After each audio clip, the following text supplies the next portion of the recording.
While I nodded, nearly napping, suddenly there came a tapping, as of someone gently rapping at my chamber door.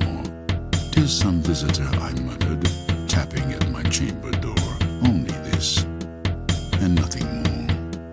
Ah, distinctly I remember, it was in the bleak December, and each separate dying ember brought its ghost upon the floor. Eagerly I wished the morrow. Vainly had I sought to borrow from my books surcease of sorrow, sorrow for the lost Lenore, for the rare and radiant maiden whom the angels name Lenore, nameless here forevermore. And the silken, sad, uncertain rustling of each purple curtain thrilled me, filled me with fantastic terrors never felt before, so that now to still the beating of my heart I stood repeating, "'Tis some visitor entreating entrance at my chamber door, some late visitor entreating entrance at my chamber door. This it is, and nothing more." Presently my soul grew stronger, hesitating then no longer. "Sir," said I, "or madam, truly, your forgiveness I implore, but the fact is I was napping, and so gently you came rapping, and so faintly you came tapping, tapping at my chamber door, that I scarce was sure I heard you." Here I opened wide the door. Darkness there, and nothing more. Deep into this darkness peering, long I stood there wondering, fearing, doubting, dreaming dreams no mortal ever dared to dream before.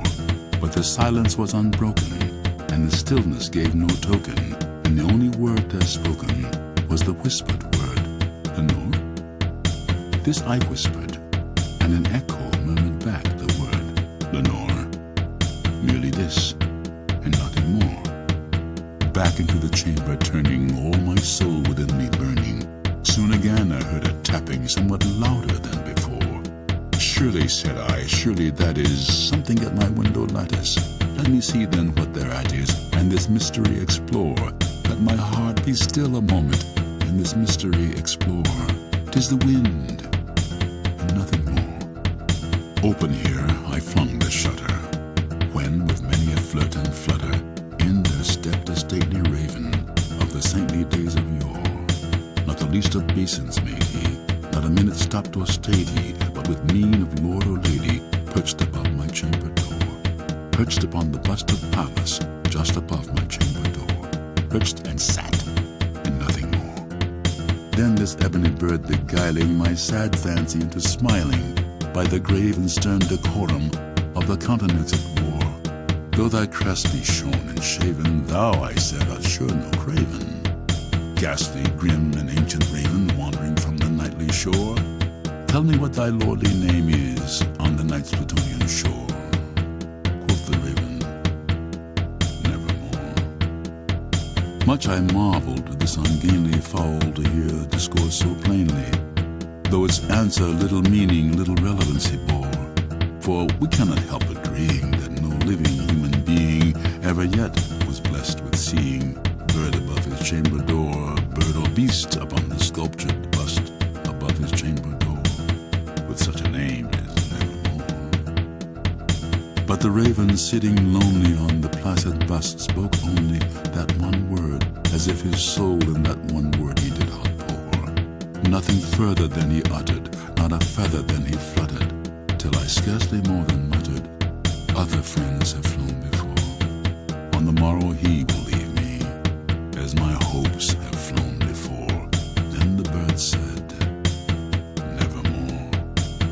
Startled by the stillness broken by reply so aptly spoken, "Doubtless," said I, "what it utters is its only stock and store, caught from some unhappy master, whom unmerciful disaster followed fast and followed faster, till his songs one burden bore, to the dirges of his hope that melancholy burden bore, of never, nevermore." But the raven still beguiling my sad fancy into smiling, straight I wheel a cushioned seat in front of bird and bust and door. Then upon the velvet sinking, I betook myself to linking fancy unto fancy, thinking what this ominous bird of yore, what this grim, ungainly, ghastly, gaunt, and ominous bird of yore meant in croaking nevermore. This I sat engaged in guessing, but no syllable expressing to the fowl whose fiery eyes now burned into my bosom's core.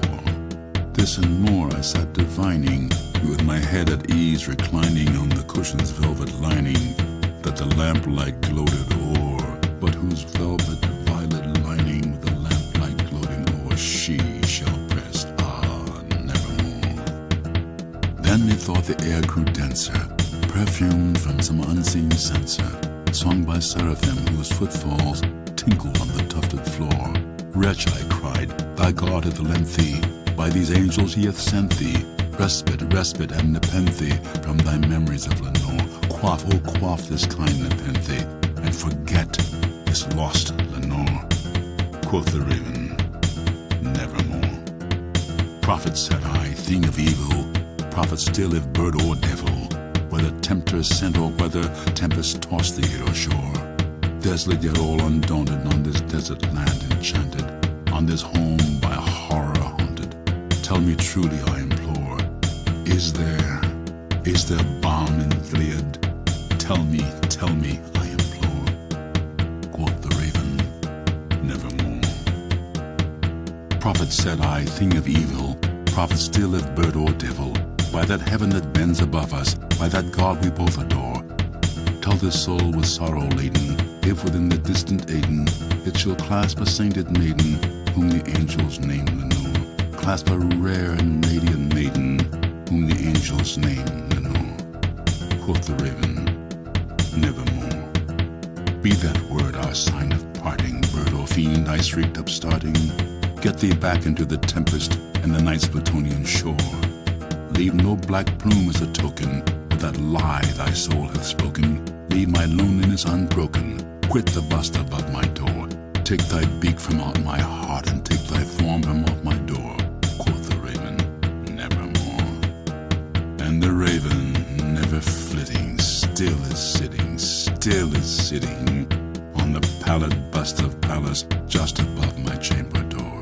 And his eyes have all the seeming of a demon's that is dreaming, and the lamplight o'er him streaming throws his shadow on the floor. And my soul, from out that shadow that lies floating on the floor, shall be lifted nevermore.